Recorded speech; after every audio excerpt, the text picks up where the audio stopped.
The human spine is the central axis upon which our whole body is arranged. It is to this axial skeleton that the appendicular skeleton with the arms and the feet is attached. Through this spinal column runs the spinal cord that is at the top attached to the brain, thus governing the function of all systems in our body. The spinal column, consisting of these vertebrae, the intervertebral joints and the paraspinal musculature, is very essential for all functioning of the body. Yoga gives tremendous importance to the human spine, calling it the Brahma Danda, meaning God's own walking stick, as if our spine is the walking stick of the divine. Keeping it healthy is very important in the yogic view. The various asanas that help stretch the spine, where you stretch up in the Thalasana, or you turn in the Trikonasana, you bend forward in the Pavanmuktasana. All the asanas are based upon either the flexion, that is the bending forward, the extension, the bending back, or the twisting of the spine. Through the regular practice of yoga from childhood, we can prevent the numerous problems such as back pain, lumbago, the sciatica, the neck pain that is affecting so many people today. With the increased automation and use of computers, more and more people are coming down with low back, mid back and neck pain.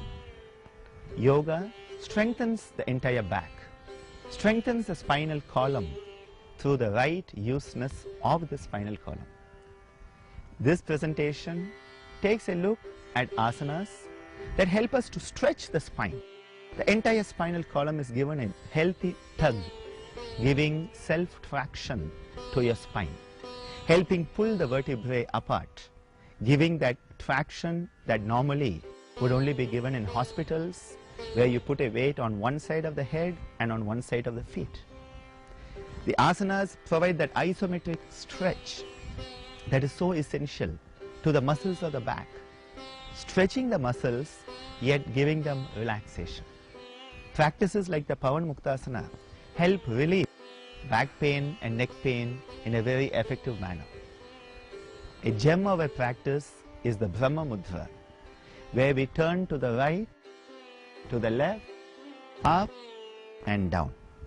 This turning is done along with the breath and along with the sound, nada, providing healthy vibration to the tissues of the neck.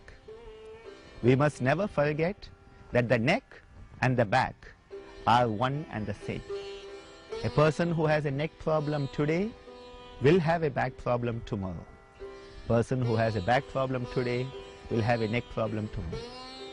It is essential that yoga therapy deals with the back and the neck as one unit, strengthening the back muscles, strengthening the joints, giving us increased turn ability, the ability to turn that is so lacking as we grow older.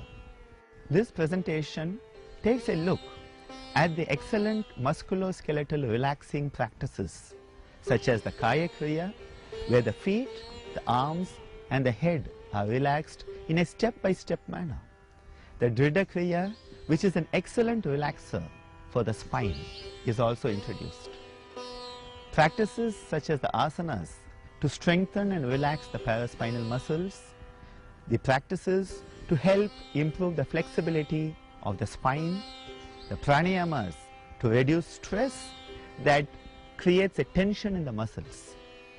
All of these are introduced in this presentation. The restoration of balance of the three doshas, Vata, Pitta and Kapha. Vata is the one which is the air.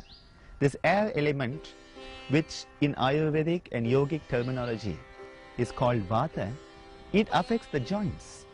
So the joints of the neck, the joints of the entire spinal column, these are brought into their normalcy by the practice of pranayamas such as the Shitali and the Kavi pranayama. Of course, it may not be possible to do all the practices in this presentation at one time. I recommend that you consult a qualified yoga therapist. Make up a schedule according to your age, gender and physical condition, and follow that schedule in a regular manner. With the regular and dedicated practice of such a schedule, I am sure that you will soon move from that state of ill health to that wonderful state, the state of optimum health. Namaskar.